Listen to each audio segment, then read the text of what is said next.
नमस्कार, SBT news में आपका स्वागत है। पेश है 8 सितंबर गुरुवार सुबह 6:15 बजे राजस्थान की बड़ी खबरें। सबसे पहले नजर डालते हैं आज की हेडलाइंस पर।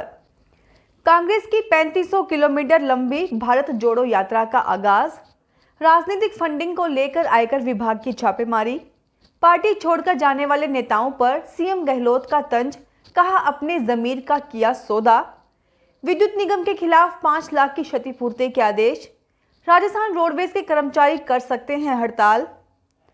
और अब खबरें विस्तार से सुनिए। कांग्रेस की बहुप्रतीक्षित कन्याकुमारी से कश्मीर तक होने वाली 3500 किलोमीटर लंबी भारत जोड़ो यात्रा का आगाज बुधवार से तमिलनाडु के कन्याकुमारी से शुरू हुई। दोपहर 3 बजे कांग्रेस के पूर्व अध्यक्ष राहुल गांधी यात्रा की विधिवत शुरुआत की। इससे पहले राहुल गांधी ने एक जनसभा को भी संबोधित किया।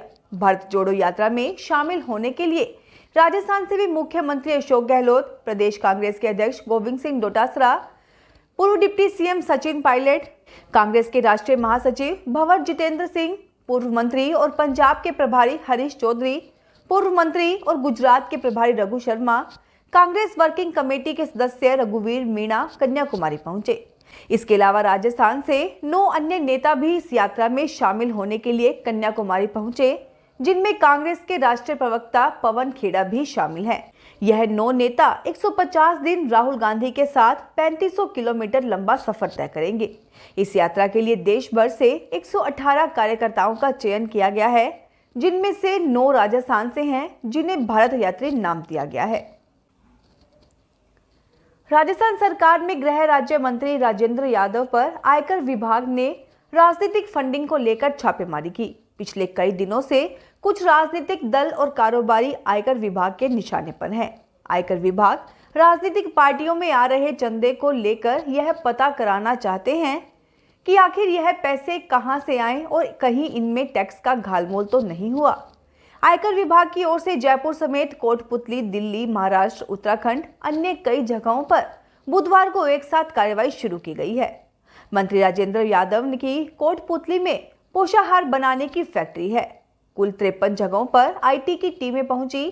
करीब 300 से अधिक पुलिसकर्मी आयकर रेड में शामिल हैं। 100 वाहनों का भी आयकर रेड में इस्तेमाल किया जा रहा है। जयपुर जिले के कोटपुतली में भी छापेमारी की गई है। बताया जा रहा है कि छापेमारी की कार्रवाई के बाद बड़ी मात्रा में कालाधन उजागर हो सकता है। कांग्रेस पार्टी छोड़कर जा चुके नेताओं का नाम लिए बगैर मुख्यमंत्री अशोक गहलोत ने बुधवार को उन पर जमकर तंज कसा। मुख्यमंत्री अशोक गहलोत ने कहा कि जो लोग पार्टी छोड़कर गए हैं और जो पार्टी छोड़कर जा रहे हैं, वह कांग्रेस की विचारधारा के प्रतिनिधित्व नहीं करते हैं। उन लोगों ने अपने जमीर का सौदा किया है। सीएम गहलोत ने कन्याकुमारी में मीडिया से बातचीत करते हुए कहा कि जो भी लोग पार्टी छोड़कर गए हैं, उन्हें दूसरी पार्टियों में क्या सम्मान मिलता है। प्रधानमंत्री और मुख्यमंत्री बनना अलग बात है, लेकिन उन्होंने अपने स्वार्थों की पूर्ति के लिए अपने जमीर का सौदा कर दिया। उनकी अंतरात्मा उन्हें क्या कहती है, देश उन्हें आज किस रूप में पुकार रहा है, यह उनको देखना चाहिए। चित्तौड़गढ़ की स्थायी लोक अदालत ने एक मामले में सुनवाई के बाद विद्युत निगम के खिलाफ 5 लाख रुपए की क्षतिपूर्ति का आदेश दिया है। प्रकरण के अनुसार परिवादी राशमी के चटावटी गांव निवासी पारसबाई पत्नी शंकरलाल जाट, उसके पुत्र जगदीश, दिनेश, गोपीलाल व पुत्री लक्ष्मी ने परिवाद पेश कर बताया कि 17 सितंबर 2019 को प्रार्थीगण के पति व पिता शंकरलाल घर से कुएं पर जा रहे थे। रास्ते में विद्युत पोल के पास से गुजरते समय करंट का झटका लगने से वह नीचे गिरकर अचेत हो गए।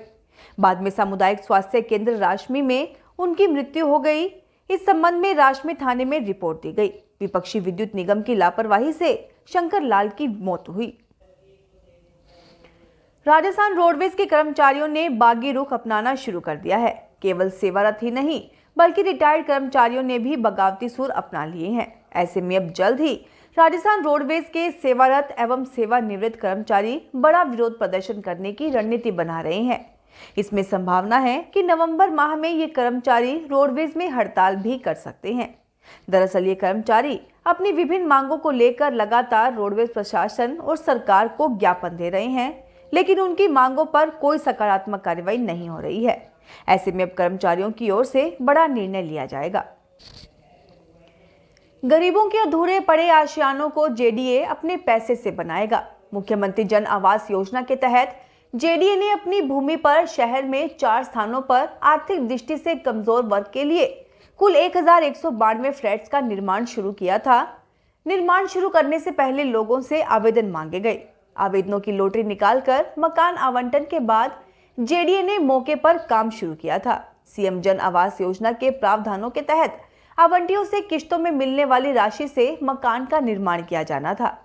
आवंटियों से किश्तों में मिलने वाली राशि बैंक के एक एस्क्रो अकाउंट में जमा होती थी। इस अकाउंट में जमा राशि से ही मकानों का निर्माण किया जाना था। जयपुर शहर में बुधवार को जल झूलनी एकादशी मनाई जा रही है। शहर के आराध्य गोविंद देव जी मंदिर सहित अन्य मंदिरों में विशेष झांकियां सजाई गई है। दोपहर बाद मंदिरों में डोल झांकियां निकाली जाएगी। वैष्णव संप्रदाय के लोगों ने आज एकादशी का व्रत रखा। जल झूलनी एकादशी पर्व पर गोविंद देव जी मंदिर में ठाकुर श्री जी को नटवर वेश में विशेष श्रृंगार कराया गया है। ग्वाल झांकी के बाद महंत अंजन कुमार गोस्वामी के सानिध्य में सालिग्राम जी के घाट पर विराजमान कर मंदिर के दक्षिण पश्चिम कोना स्थित तुलसी मंच पर ले जाया गया। पंचामृत से अभिषेक कर आरती की गई। राजस्थान हाईकोर्ट ने सरकारी स्कूल के भवन और जमीन पर अतिक्रमण से जुड़े मामले में सुनवाई करते हुए जिला कलेक्टर और राजस्व विभाग को नोटिस जारी किया है। दरअसल यह पूरा मामला भरतपुर जिले का है, जहां पर पहाड़ी के ग्राम कठोल में 2 सरकारी स्कूलों के भवन और जमीन पर अतिक्रमण से जुड़ी याचिका अदालत में दायर हुई थी। इस याचिका पर सुनवाई करते हुए जस्टिस पंकज भंडारी व जस्टिस समीर जैन की खंडपीठ ने भरतपुर के जिला कलेक्टर के साथ राजस्व विभाग के प्रमुख सचिव को नोटिस जारी कर जवाब तलब किया है। अवमानना याचिका पर जारी किए गए इन नोटिस पर अदालत ने 2 सप्ताह में जवाब मांगा है। अखिल भारतीय पुलिस गेम्स में अंतर्राष्ट्रीय वुशु खिलाड़ी रोहित जांगीर राजस्थान पुलिस का प्रतिनिधित्व करेंगे। उन्हें इसमें जूडो क्लस्टर वुशु चैंपियनशिप में जगह मिली है। इस चैंपियनशिप का आयोजन CISF द्वारा 19 से 24 सितंबर तक नई दिल्ली स्थित इंदिरा गांधी स्टेडियम पर आयोजित होगा। गौरतलब है कि अखिल भारतीय पुलिस गेम्स एक राष्ट्रीय स्तर की चैंपियनशिप है जो सिर्फ पुलिस के लिए आयोजित की जाती है। वहीं रोहित जांगीर भारतीय वुशु टीम में जगह बनाने वाले उत्तर भारत के पहले युवा खिलाड़ी हैं। जयपुर के जाने माने डिजाइनर हनीत सिंह को fashion London 2022-23 London fashion week में अपने कलेक्शन स्टैनिक लक्स को शोकेस करने के लिए चुना गया है। हनीत सिंह ने कहा कि यह एक लग्जरी फ्यूजन कलेक्शन है जो इसकी चमक से प्रेरित है। इस कलेक्शन में मेटल फैब्रिक को gold, rose gold, silver, grey सहित अन्य चमकदार रंगों से सजाया गया है। स्थानीय कारीगरों और जयपुर सिटी पैलेस की एक झलक के साथ स्टैनिक लक्स जयपुर के एसेंस को प्रदर्शित करता है। हर पहनावा अलग अलग कहानियां सुनाता है। कोटा यूआईटी सचिव की कार और उनकी कुर्सी टेबल को कुर्क करने के आदेश कोर्ट ने दिए हैं। कोर्ट के आदेश के बाद कोर्ट कर्मचारी यूआईटी पहुंचे और कार को कुर्क किया। साथ ही सचिव को नोटिस की जानकारी दी। मामला जमीन आवंटन से जुड़ा हुआ है। यूआईटी ने तलवंडी सेक्टर C निवासी अनंत कुमार और परिवार को एक जमीन आवंटित की थी। उसका कब्जा नहीं सौंपा गया। वादी की इस दौरान मौत हो गई। इसके बाद में वादी का परिवार यूआईटी के चक्कर काटता रहा, लेकिन यूआईटी ने बाद में अलॉटमेंट भी कैंसिल कर दिया। इस मामले में वादी ने सिविल न्यायालय कोटा दक्षिण में वाद दायर किया।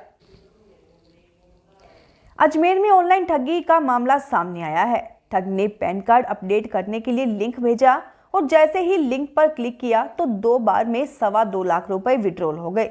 सिविल लाइन थाना पुलिस ने मामला दर्ज कर जांच शुरू कर दी है। काकरदा भूणाबाई जयपुर रोड अजमेर निवासी सायर सिंह रावत ने पुलिस में दर्ज रिपोर्ट में बताया कि उसके मोबाइल पर एक मैसेज आया जिसमें पैन कार्ड अपडेट करने के लिए एक लिंक दिया गया था।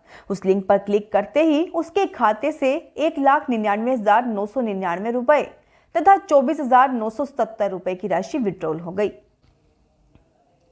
कांग्रेस ने बुधवार को कन्याकुमारी से कश्मीर तक भारत जोड़ो यात्रा की शुरुआत की। इस मौके पर राहुल गांधी ने यात्रा के बारे में लोगों को जानकारी दी।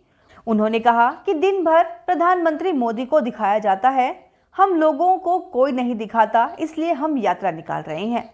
राहुल ने कहा, एक व्यक्ति के हाथों में करोड़ों लोगों का भविष्य है और वे इसे संवारने के बजाय विपक्ष को ईडी और सीबीआई का डर दिखाता है।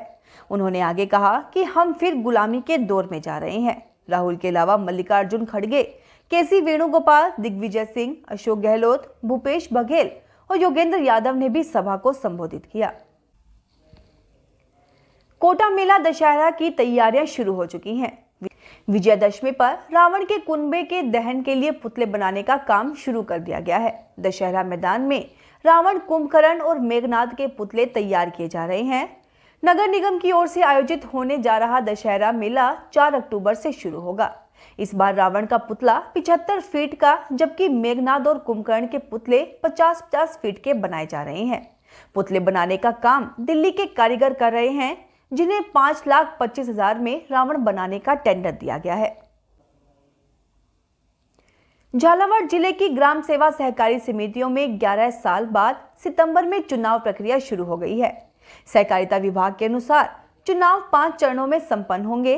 प्रथम चरण में 14 सदस्य निर्विरोध निर्वाचित हुए हैं। उप रजिस्ट्रार राय सिंह मोजावत ने बताया कि झालावाड़ जिले की 211 सहकारी समितियों में 11 साल बाद चुनाव होंगे। इसमें प्रथम चरण में चुनाव शुरू हो गए हैं। पहले चरण के चुनाव में 6 सितंबर को नामांकन प्रक्रिया संपन्न हुई। इसमें संचालक मंडल सदस्यों के चुनाव में 14 सदस्य निर्विरोध निर्वाचित हुए हैं। फिलहाल इस बुलेटिन में इतना ही। फिर हाजिर होंगे और बड़ी खबरों के साथ। अगर आप भी अपने आसपास की छोटी बड़ी और महत्वपूर्ण खबरों से अपडेट रहना चाहते हैं तो सब्सक्राइब कीजिए हमारे चैनल एसपीटी न्यूज को और प्रेस कीजिए बेल आइकन पर।